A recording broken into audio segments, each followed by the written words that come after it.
Now we are in the Washington, D.C. Hilton in the basement during the 1971 D.C. Nationals. No, it's 1970. 1970, okay. United States National Championships. That's Joaquin refereeing my first match.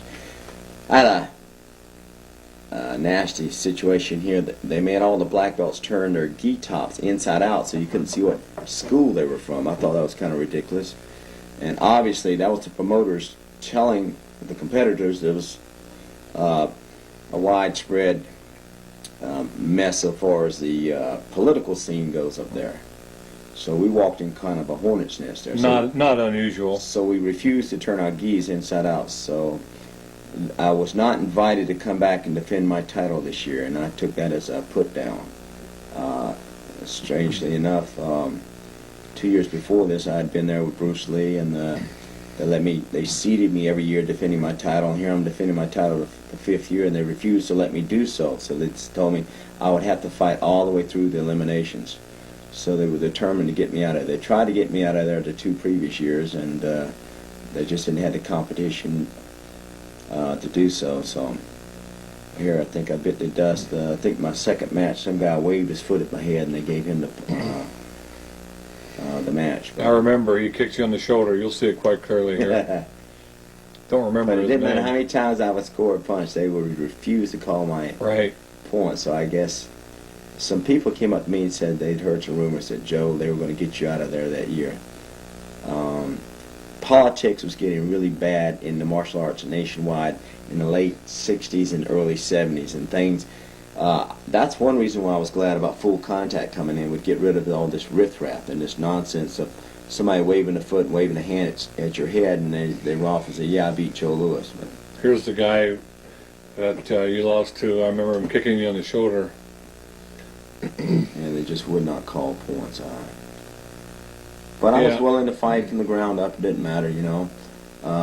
Alan Steen pulled that same nonsense on me and Chuck Norris in 1968. Chuck and I were invited down as guests at the tournament. We got down there, and Alan Steen sort of made Chuck Norris compete. So I walk in, and Alan Steen walks up to me and says, well, Joe, Chuck Norris decided to compete in the tournament. What are you going to do, back down? And I said, no, I'll compete. So we had to compete from the ground level up. Then we got to the international championships, and Chuck and I were supposed to be seated in the international championships in 1968, and Ed Parker refused to let us be seated, and he made us compete from the ground up. And coincidentally, Chuck and I ended up fighting for the grand championship that night. So we blew everybody away in spite of the fact that the promoters are always against us. I guess the young fighters still have that nonsense to go through these days as well. Not to make this commentary distract from the match. Well, that was the advantage for me at that time. I was not. No one really knew who I was, and I drew a guy by the name of Chuck Love and didn't know who he was, and he didn't know who I was, and fortunately, I snuck by him.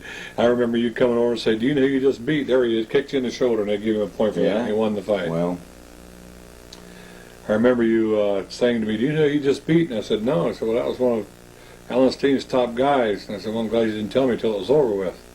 is that the watermelon slice where the guy got 26 stitches in his stomach? I don't know about That's that. not the one, huh? No, I don't think so.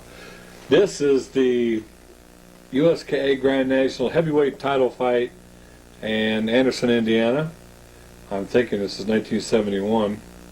And you are fighting Victor Moore here, with Bill Demetrius, the head referee, and Danny Pye there in the black karate uniform. 71?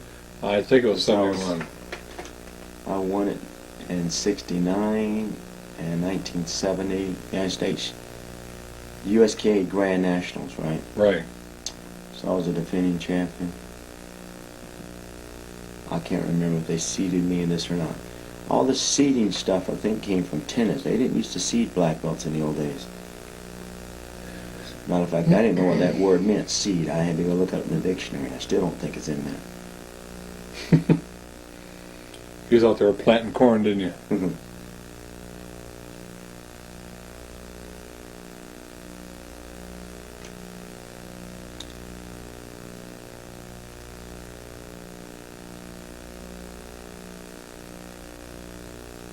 You can tell when you clash this is one fight I don't remember. I fought this kid 4 times. I got him 3 out of 4 times. At one time, I remember my buddy Skipper Mullins in Allenstein gave him a point against me down in San Antonio Hemisphere Fair or something. It was some sort of a rink-dink world championship down there. I won 7 different world championships, and come to find out, not a single one of them ever counted in record books. Shows you how organized karate was back in those days. Especially one up in Chicago in 1966, that Count Dante thing. Robert Trios made him a 3rd-degree black belt, I guess, the Kempo style that they were in. And although That was Okinawan style. well, Trios was Shorinri, Right. but Dante used to call that stuff Kempo. That's what he was doing. And next thing I know, he's master Count Dante. You know, John Keenan was his real name. yeah, John Keehan. He was a hairdresser. I remember watching him break bricks. He'd lay 2 bricks flat against the ground. He wouldn't raise them up, and he'd hit the top of them, break both of them. He had hands like a woman's, and I used to talk about how his hands look. I said, how could this guy hurt anybody with hands like that? And but he sure could slap through those bricks. I just wish people would hokey up karate with all this nonsense carnival act stuff. Well, I actually threw a high kick there. Didn't Yeah, it kind of surprised me too. I? Well, I probably slipped. Wonder how that happened. Well, this is how tournaments looked in the old days. There was a lot of stationary fighting. People kept their hands down. You didn't see a lot of combinations like kick punch, kick punch, kick punch. Oh, gee, you're real surprised. You stepped out of the ring, They're right? warning me for stepping out of the ring, I Mhm. think. I'm telling the judge to shut up, I think. You not. I think that's my buddy Danny Pye over there on the right, and Bill Dimitri and the White Gi. Mike Gee. Both on gains of weight since those days. Look at that mop of hair I had in those days. Yeah, you had the hair.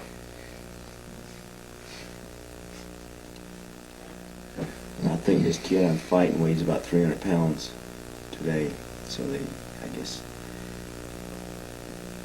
a lot of these black belts just don't stay in shape. They get their black belts or they win a title and they quit. Now, he's got that Count Dante goatee. That's probably why it took me this long to beat him. Yeah, it was a real mystifying, wasn't What it? I like, though, is all those other fights going on. You know, it seems like we've captivated the audience's eye out there. Everybody seems to be watching the fight. Well, this is the Grand Championship fight here, so this is probably This one? yeah, this is One of the Grand Championships. this is the heavyweight title fight. This is the only ring going right now.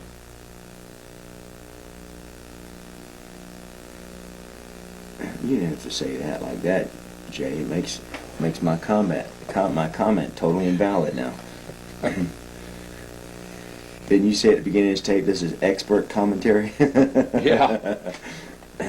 No, I don't know if I say anything about expert.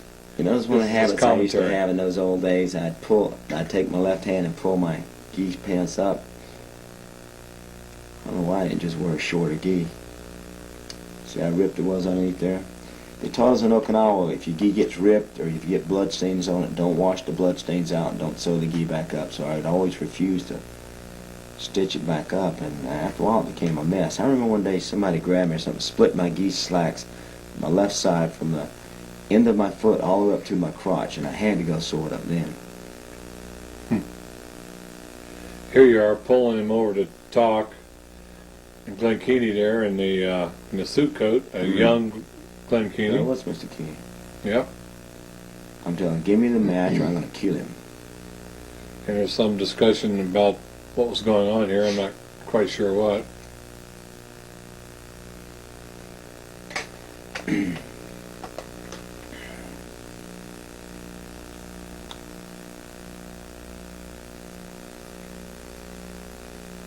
There's a clear indication of the strength and power that you had when you grabbed those guys and spin them around. That was always going for the insurance point. After I would score, I always try to spin around and score 1 point, even though the judge would say stop, because you don't know what the other judges saw or didn't see.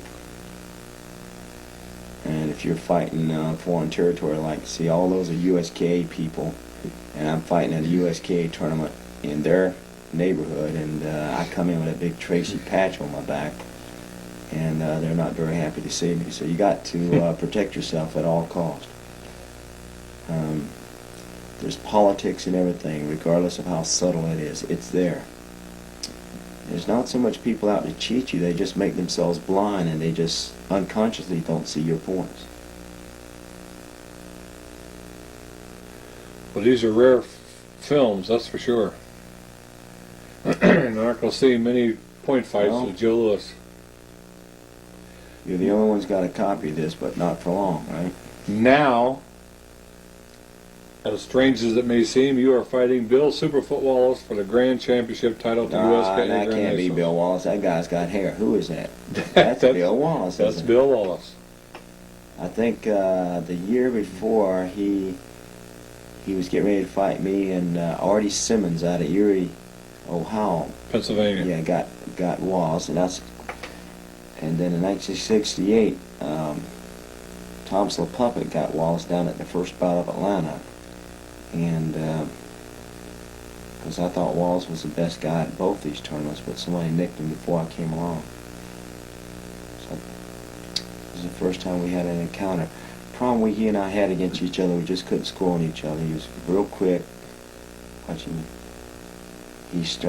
That year he's just starting to develop that backhand. That's called hit and run. He just fired a kick and take off.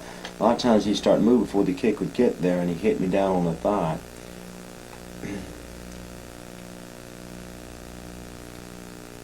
I'm going right side forward, trying to neutralize. He was trying to work a short side kick to the ribs or a high round kick to the head.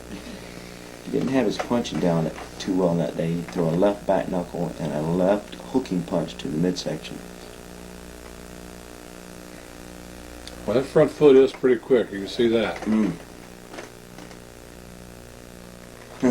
He was hard to catch. Had exceptionally good quick footwork. Well, he ran a 100-yard dash under 10 seconds, when he was growing up, so I know he was fast. But I see a lot of these guys run these 100-yard dashes in 9.5, 9.6, 9.7, and they can't kick that quick, though. So there's a whole different group of muscles you use when you're kicking. That's why a lot of people don't advise doing road work for kicking skills. Here I'm using some of the Jeet Kune Do stuff, using the rear hand to block the face and keep the front hand free for a scoop punch to the backside, or I'll grab the trap or the forward hand strike, try to double up on the forward hand strike. So you maintain distance exceptionally well, mastering distance. Keep your eye on your opponent and try to stay about 2, 2.5, 3 inches out of range at all times. Try to make him miss, come back with a counter.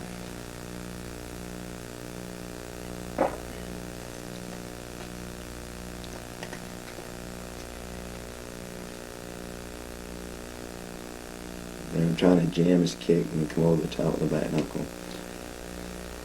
I think Bill and I had a problem in those days too. I think some of the stuff was, not to brag, but so fast the judges actually couldn't see it.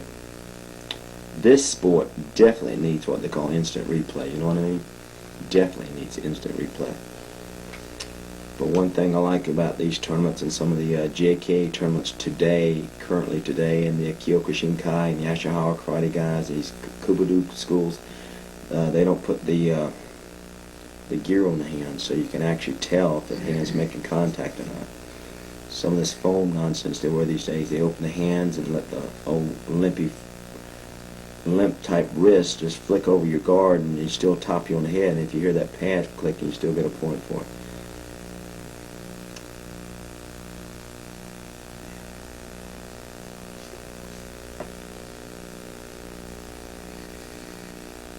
When I originally shot this film, Oh, you shot this? Yeah, I never thought that it would be as important in karate as it is today. I thought Thomas Jefferson, one of those old guys, shot it so old. How about Thomas Edison? You were around in those days, huh, Jay? Yeah, I was. See, this is the nonsense. Always arguing over what was a point, what wasn't a point. I think there's a hooking right hand, and I crossed my arms, and they gave him a point for it. And he came up to me after the match and said, "Joe, I know I didn't beat you, but how did I look?" I said, "You looked okay." It made me mad. Then my good buddy there puts in the magazine, he beats me. And I thought we had a pact that we would never say who won what. I went about 15 years whenever putting in the magazine that I had ever beaten anybody or saying that I ever beat anybody. And then after a while, I just got tired of everybody saying they beat me. They beat Joel, they beat Joel. So I said, well, maybe it's about time I start firing back. No, see my punch. Yeah. Don't fight in the other guy's backyard. Yeah, kind of hard to miss that one. That's the price you pay for being fast. Also keep in mind, I'm an outsider and I'm in a USK territory, and they kind of want one of their own people to win.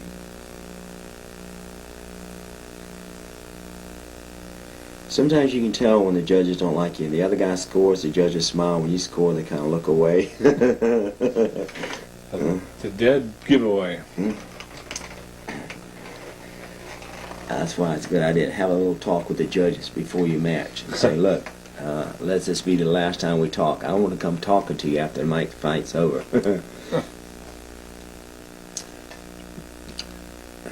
Bill looked like he had his kicks down pretty good back in those days. Yeah, he was pretty quick with it. I think he made black belt in 1966, so he had been a black belt about 5 years at this time.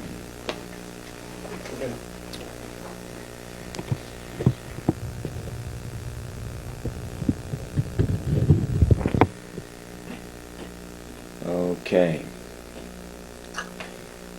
Still a little cat and mouse game, one coming in, one coming out. This is time when I had the arms crossed and I'm saying he didn't score the point. Now it looks like I'm mad. Obviously going after him.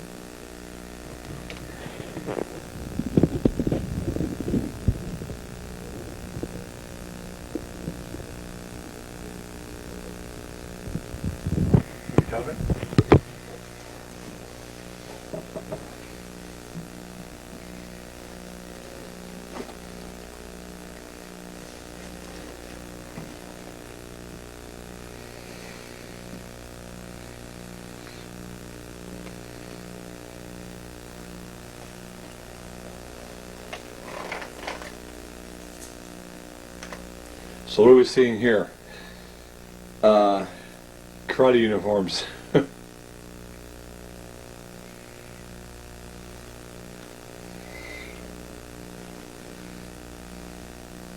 looking a little redundant here. It is. That's why we had to change the sport. This so-called fighting where you're not making contact. I don't know why they call it fighting, but it sure gets boring after a while. But the people that are interested in the old fighters, famous names, this is still a good piece of vintage footage.